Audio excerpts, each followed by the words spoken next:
سلام خميت صنحو كبرات تخاتلتين لو محدا سنة زحرنا يوم حاصرتن اوانا ونزبلنا يوم زيناتات حيزنا لكم ملصينا لنا نختكاتاتولنا دما بخبرنا عدم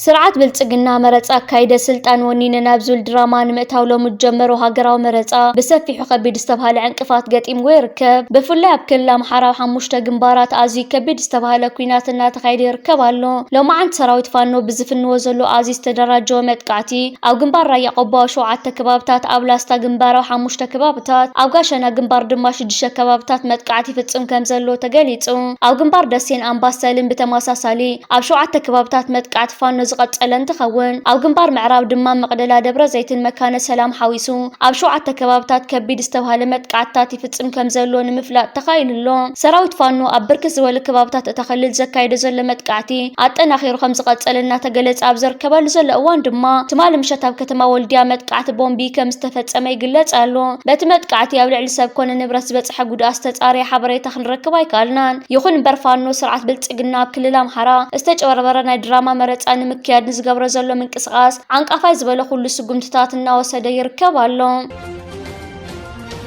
እዚ خمزيلن كلو سراويت فانو مستنكراو عوت بمحفاز كاب سرعت بلصقنا ازيم زمن وستبهالو صوارات كم زمارخه تغليصو اب زريا ختما دبر برهان اب استخايده كبيد كوينات منግስት ኢትዮጵያ استفلالي ወታደራው ማዕስከር ካብ ዘሰልጠኑ ወታደራት በተወሰኺ ኣብ ሩሲያን ኳታርን ፍሊ ወታደራው ስልጠናን ዝረኸቡ ሰራዊቱ ዘዋፈረሉ ኩይናት ከም ዝነበረ ዝተጠቀሰን ትኸውን ሓይልታት ፋኖ ግን አንጻር ዚኦም ፍሊ ስልጠና ዝረኸቡ ወታደራት ኢትዮጵያ ዘካይድዎ ኩይናት በዓወት ከም ዝዛዘምዎ ተገሊጽሎ እዞም ኣብ ሩሲያን ኳታርን ፍሊ ወታደራው ስልጠና ዘረኸቡ ወታደራት ዝጥቀሙሎም ፍልያት አጽዋራት AK-103 ዝዓይነቶም አጽዋራት እውን ሓይልታት ፋኖ ብምስሊ ዝተሓገዘ ሓበሬታ ብምስርጫው ከም ዝማረኹ ገልጽ ውዒሎም ኣለው ካብዚ ብተወሳኺ ከቢድን ማእኸላይን አጽዋር ናይ ሓይልታት ሰራዊት ምክልኻል ኢትዮጵያ ሓይልታት ፋኖ ሙሉእ ንሙሉእ ከም ዘዕነውዎ እናተገለጸ ይርከብ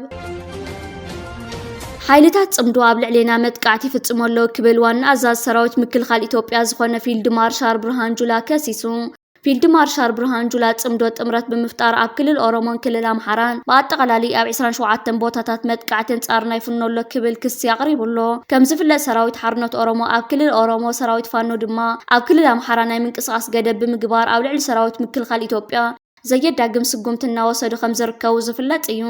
በተደጋጋሚ ንዝገጥሞ ስዕራ ሽም ጽምዶን ሽም ኤርትራን ትግራይን ብምልዓል ዝፍለጥ ስርዓት ብልጽግና ሕጂ ድማ በዋና ኣዛዝ ሰራዊት ምክልኻል ኢትዮጵያ ፊልድ ማርሻል ብርሃን ጁላ ኣቢሉ እቲ ኣብ ክልል ኦሮሞን ኣብ ክልል ኣምሓራን ዝገጥሞ ዘሎ መጠነ ሰፊሕ ዝተባሃለ ወታደራዊ ክሳራን ስዕረትን ስዒቡ ተሓታትን ጽምዶ ክገብር ተራኢሎ ጽምዶ ንሓይልታት ኤርትራን ትግራይን ዘካተተ ጌርካ ንምኽሳስ ዝዓለመ ሓደገኛ ሸርሒ ብልጽግና እዩ ስርዓት ብልጽግና ቀደም ክብል እውን ብመንገዲ ሰራዊት ምክልኻል ኢትዮጵያ ኣቢሉን ዲፕሎማስያኛታት ኣብ ዘሕለፎ መልእኽቲ ጽምዶ ኣብ ልዕሌና መጥቃዕትን ንምፍጻም ይንቀሳቐስ ኣሎ እዚ ምዝኸውን ኣድላይ ዝተባሃለ ግብረ መልሲ ክወስድ ክብል ምጥቃሱ ዝዝከር እዩ ሕጂ ድማ ፊልድ ማርሻል ብርሃን ጁላ ካብ ፋኖን ሰራዊት ሓርነት ኦሮሞን ዝፍነዎ ዘሎ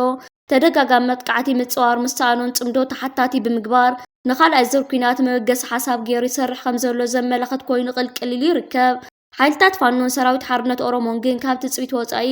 ኣብ ውሽጢ ክልተ መዓልቲ ኣዝዩ ታሪካዊ ዝተባሃለ ወታደራዊ መጥቃዕትታት ኣብ ልዕሊ ሰራዊት ምክልኻል ኢትዮጵያ እናፈጸሙ ይርከቡ ኣለው ኣብ ከይዲ መጥቃዕቲ እዚ ሰራዊት ሓርነት ኦሮሞ ኮነ ፋኖን ዝሕለፍዎ ትእዛዝ ተመሓላሊፎም ኣብ ልዕሊ ዝርከቡ ተሽከርከርቲ ክስካብ ምቅጻል ዝበጽሐ ስጉምቲ ይወስዱ ከም ዘለዉ ንምፍላጥ ተኻኢልሎ بمخنيات مبل 35 عامات ግንቦት 20 መልኪቱ ጽምዶ ድምቕ ዝበለ መድረኽ ብምድላው ሰራዊት ኤርትራን ትግራይን ኣብ ዝተረኸብሉ ድምቕ ዝበለ መድረኽ ተዳልዩ ርክብ ህዝብን ምጥንኻር ዝዓለመ ኣዝዩ ፍሉይ ክብረ በዓል ተኻይዱ ኣብዚ ክብረ በዓል ካብ ኤርትራን ካብ ትግራይን ዝተኣከቡ ዜጋታት ክልቲኡ ህዝቢ ዝተረኸቡ እንትኾኑ በተመሳሳሊ ዕድመ ዝተገበረሎም ኣባላት ሰራዊት ኤርትራን ትግራይን ተረኺቦም ጽምዶ ኣምስት ኣመን ምጥንኻርን ብዕምቆት ንምስራሕ ዝኽእል መድረኽ ኣዳልዮም ዝሓለፉ ግዜ ከርስዕ ዝኽእል መጻእ ግዜ ከለምልም ዝኽእል ወሳን መድረኽ ከዳሉ ውዒሎም ኣለው እዚ ንፈታዊ ሰላምን ዕግበትን ዝህብ ንጸላእ ድማ ርእሲ ሕማም ክኸውን ዝኽእል መድረኽ ተጠናኺሩ ክቕጽል ከም ዝግባእ ዝተገለጸ እንትኸውን ሕጂ ጽምዶ በፂሕሉ ዘሎ ወሳኒ መድረኽ ንድሕሪት ክምለስ ኣብ ዘይኽእለሉ ኣዝዩ ጥንኩር ባይታ ከም ዝበጽሐ ተገሊጹሎ እዚ ከምዚሉን ከሎ ሰራዊት ትግራይን ዓፋር ሓይልታትን ሓፂር ግዜ ከም ዝተታኸሱ ተገሊጹሉ እቶም ዕጡቃት ነበርቲ ተኸባቢ ምርጫ ከየካይዱ ከም ዝዓገትዎምን ንገስ ናይቲ ግጭት ድማ እዚ ምዃኑ ኣብ ዝሕበረሉ ዘሎ ግዜ ብወገን ሰራዊት ትግራይ ዝተወሃበ መልሲ እዚ መሬት ትግራይ ስለ ዝኾነ ምርጫ ክትካይዱ ይትኽእሉን ዝብል ኮይኑ ነዚ ዝተቃወሙ ሚሊሻታት ዓፋር ከም ዝተታኸስዎም እዩ ተገሊጹ እዚ ምልዋጥ ትኹሲ ብወገን ክልቲኦም ሓይልታት ብዛዕባ ዝበፅሐ ዕንወት ዘይተገለጸ እንትኸውን እቲ ተኹሲ ቀልጢፉ ደው ምባሉ ዓበይቲ ዓዲ ናይቲ ከባቢ ከም ዝተሓወስዎ ተገሊጹሉ እዚ ከምዚሉን ከሎ ወይኒ ቀላቲ ካልኣይ ተርታ ብምሓዝ ውድድራ ከም ዝዛዘመት ተገሊጹ ኤርትራዊት ኣሜሪካዊት ኣትሌት ወይኒ ቀላቲ ኣብ ናይ 10,000 ሜትሮ ጉያ ኤጄ ቬልግሬት ማንቸስተር 2026 ካልኣይ ደረጃ ሒዛ ብምዝዛም ተሸላሚት ብሩር ሜዳልያ ኮይና እንኳዕ ዳ መራሒ ኢትዮጵያ ቆልዓ በሻሻነት አንጻር ኤርትራ ናይ ተጻውኦ መደው ብግልጽ ገበሮ እዞም ብዘይካ ባህጊ ሳዕስዒትን ሃለውለው ዘረባን ካልእ ጣቋ ዘይብሎም ምትእኻቦም ዝልውጡ ወይ ኹን ዘምጽዎ ቁም ነገር የለን ኣባል ቀዳማይ ዙርያ ሻውላ ወዲ ውዱን ድንሽ ከመይ ይቀልጦ ባዕለ ይፈልጦ ይብል ነበረ ንሕና ድማ በወጊዒ ንኹሎም ኢትዮጵያ ብረት ዓጢቆም አንጻር መንግስቲ ብልጽግና ዝቃለስ ዘሎ ከመይ ንዕጥቆም ከመይ ብንዋት ንድግፎም ከመይ ዜና እውን ሓበሬታውን ምትሕግጋዝ ንገብር ኣብ መጨረሻ ድማ ከመይ ጉዳይ ጌም ኦቨር ትመጽእ ባዕልና ንፈልጦም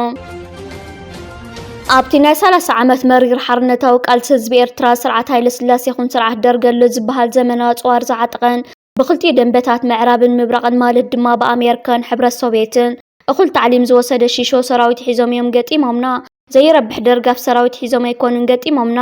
ብቢልዮናት ዶላራት ሽነን ብሓገዝን ብዕድግን ዝመፀ ኣዝዩ ዘመናዊ ጽዋር ኣብ ጸሊም ኣፍሪቃ ብበዝሒ ናይ ምግባር ዓቕምን መወዳድርቲ ዘይነበሮ ኣማእታ ሸሓት ናይ ኣጋር ናይ ሓይሊ ኣየር ናይ ሓይሊ ባሕርን ሰራዊት ሒዞም እዮም ኣንጻር ሰውራ ኤርትራ ተሰሊፎም ከምቲ ንሳቶም ኣብ ቃልዕ ወፂኦም ጨርሕዎን ሰውራ ኤርትራ ላንዴና ለመጨረሻ ግዜ ካብ ገጽ ምድሪ ኤርትራ ንምጥፋእ ኮማንዲስ ነበልባል ግብረ ኃይል ኣባት ጦር ወዶ ዘማች ብደቂ ሃገር ዝቆመ ምልሻ ሰርናይ ብፍሉይ ንጎቦታት ኤርትራ ዝብድሁ እዮም ዝተባሃሉን ፍሉይ ናይ ጎቦታት ውግእ ታዕሊም ዝወሰዱ ተራራ ዝበሃሉ ክፍለተ ሰራዊት ኣሰልጢኖም ኣብ ጸሊም ኣፍሪቃ ብዘይተረኣየ ሰራዊት ኣየር ወለድ ብደረጃ ክፍለ ጦር ዓሊሞም ክስካብ ዓንቀሩ ዝዓጠቀ መከናይዝድ ኣሃዱ ብደረጃ ክፍላተ ሰራዊት ወዲቦም ብለይቲ ዝድብድባ ሄሊኮፕተራት ዝዓጠቀ ኣዝዩ ዘመናዊ ሓይሊ ኣየር ውግ ኣኽቲቶም ዘመናዊ ናይ ውግ መራኸብ ዓጢቆም እዮም ገጢሞምና ላዕለዎት ኣዘዝቲ ሰራዊት ኢትዮጵያ እውን እንተኾነ ኣብ ግዜ ሃይለ ስላሴ ኣሜሪካ ዓዲ እንግሊዝ እስራኤል ወዘተ ኣብ ግዜ ደርግ ድማ ኣብ ሕብረት ሶቪየት ዝለዓለ ወታደራዊ ትምህርቲ ዝቀሰሙ ፕሮፌሽናል መኮንናት እዮም ነይሮም ብዓቕሞም ጥራይ ስለዘይተኣማመኑ ድማ ኣዝዮም ምኩራት ጀነራላት ዝርከብዎም ኣስታት 1,000 ናይቲ እዋን ልዕሊ ሓያል ዝነበረት ሕብረት ሶቪየት ኣመኸርቲ ኣብ ጎኖም ኣሰሊፎም እዮም ገጢሞምና ናይ ሕብረት ሶቪየት ወታደራዊ ኣመኸርቲ ክስካብ ብደረጃ ብርጌድ ተወዚዖም እዮም ነይሮም ሰራዊት ኢትዮጵያን ሰራዊት ኤርትራን ብድምሳስ ዝከኣሎ ገይሩ እዩ ሽሕ ግዜ ጸላእትና እንተነበሩ ነቲ ዕላማ ውግእ ኣሚኖምሉ ካብ ልቦም እስካዕ መወዳእታ ዓቕሞም ዝተዋግኡ ኣዘዝትን ተራን ወታደራት ነይሮሞም እዮም ደፊኦምና ደፊእናዮም ቀቲልናዮም ቀቲሎምና ማሪኽናዮም ማሪኾምና እዮም ኣብድ ሻዕብያ ኣትንየ ኢሎም ህይወቶም ባዕሎም ዘሕለፉ ኢትዮጵያውያን ወታደራት ብዙሓት እዮም ብውልቅን ብእኩውን ንዝኣመኑሉ ዕላማ ጅግንነት ዝፈጸሙ ነይሮም እዮም ማዕረቶም ክማረኹ ከለዉ በገብርኤል በማርያም እኔ ጭቁነኛ ትግደሉኝ እንዳበሉ ዝምሕፀኑ ዝነበሩ ውሕዳት ድማ ብሻዕብያ ተማሪኸሎም ክትርሑ ርቃን ዘርእዩ ነይሮም እዮም ብደቂ ኣንስትዮ ተጋደልቲ ካብ ዝማረኽ ሞት ይሕሸኒ ኢሎም ነብሶም ዝቐተሉ እውን ተራእዮም እዮም ሻለቃ ማሞ ተምትሜ ኣብ ናይ 1976 ከበባ ናቕፋ 6 ወርሒ ሙሉእ ተጋደልቲ ህዝባዊ ግንባር መኪት እዩ መወዳእቱ ኣብቲ ውግእ ተቐቲሉ ብሞዓታት ተጋደልቲ ተሳዒሩ ኣብ ናይ 1977 ውግእ ሰምሃር በህዝባዊ ግንባር ኣብ ውሽጢ ባጽእ ዝተኸበበ ሰራዊት ደርጊ ክስካብ ህዝባዊ ግንባር ኣብ 1978 ስትራቴጂካዊ ምዝላቕ ዝገብር ኢዱ ከይሃበ እዩ መኪቱ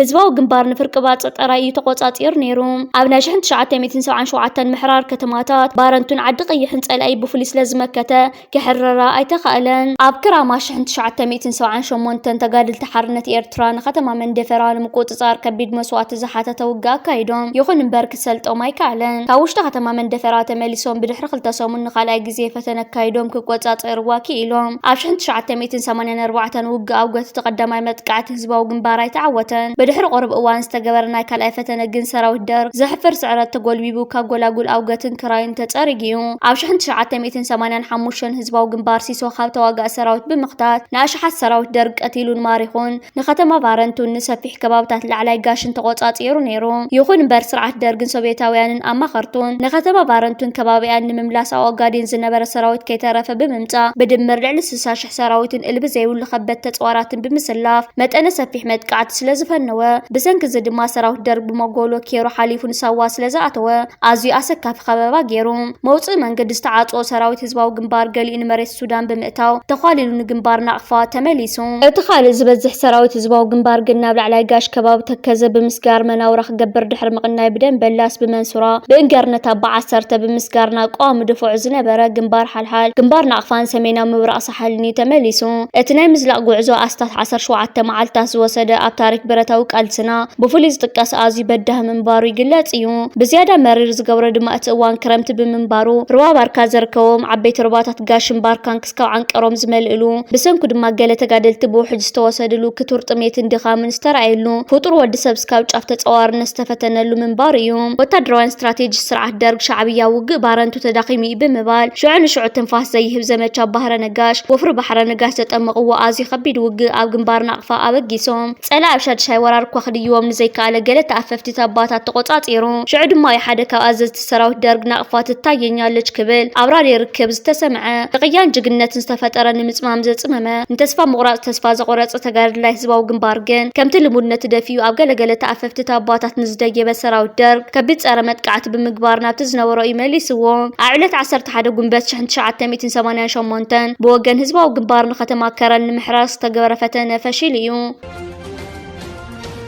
ኣብ ክልል ኣምሓራ ዩኒቨርሲቲ ጎንደር ብዝተፈጸመ መጥቃዕቲ ቦምቢ ናይ ሰብ ህይወት ክሓልፍ ከም ዝኽኣለ ብዙሓት መጉዳእቲ ክበጽሖም ከም ዝኽኣለ ተገሊጹሎ ኣብ መድረኽ ኩዕሶ እግሪ ኣብ መንጎ ኣርሰናልን ፒኤስጂን ዝተኻየደ ፍጻመ ግጥም ቻምፒየንስ ሊግ ንምክትታል ተኣኪቦም ኣብ ዝነበሩ መናእሰይ ዝተፈጸመ መጥቃዕቲ ቦምቢ ብርክት ዝበሉ ተምሃሮት ዩኒቨርሲቲ ህይወቶም ክሓልፍ ከም ዝኽኣለን ክቆስሉ ከም ዝኽኣለን ተገሊጹሎ እቲ ኣብ መንጎ ኣርሰናልን ፒኤስጂን ዝካየድ ዝነበረ ግጥም ናብ ዕረፍቲ ክበጽሕ ናይ ሒደት ደቓይቕ ግዜ እንተተርፎ ዝተፈጸመ መጥቃዕቲ ቦምቢ እንትኸውን በቲ መጥቃዕቲ ሰለስተ ወይ ካስካብ 7 ክበጽሑ ዝኽእሉ ሰባት ህይወቶም ክሓልፍ ከም ዝኽኣለ ተገሊጹሎ ድሕርቲ መጥቃዕቲ ዝነበረ ምርጋጽ እውን ብርክት ዝበለ ጉድኣት ክበጽሕ ከም ዝኽኣለ ዝተገለጸ እንትኸውን ክስካብ 30 ዝኾኑ ተምሃሮት ዩኒቨርሲቲ መጉዳእቲ ከም ዝበጽሖም ንምፍላጥ ተኻኢሉሎ መንቀልቲ መጥቃዕቲ ቦምቢ እንታይ ከም ዝኾነ እስካብ ሕጂ ንጹር ዋላ እኳ እንተዘይኮነ ብርክት ዝበሉ ተንተንቲ ፖለቲካዊ ስርዓት ብልጽግና ዝፈጸሙ ናይ ጭካነ ተግባር ክኸውን ከም ዝኽእል ግምቶም እናንጸባረቑ ይርከቡ ብፍላይ ሰራዊት ፋኖ ኣብቲ ክልል ዘካይዶ ዘሎ መጠነ ሰፊሕ ምንቅስቓስ ህዝባዊ ድጋፍ እናረኸበ ከም ዝርከብ ዝጥቀሰሉ ዘሎ እዋን ሰራዊት ፋኖ ነቲ መጥቃዕቲ ፈጺምዎ ዝብል ፕሮፓጋንዳ ብምንዛሕ ካብ ልቢ ህዝቢ ንምውፃእ ዝዓለመ ሓደገኛ ስርሒ ብልጽግና ክኸውን ከም ዝኽእል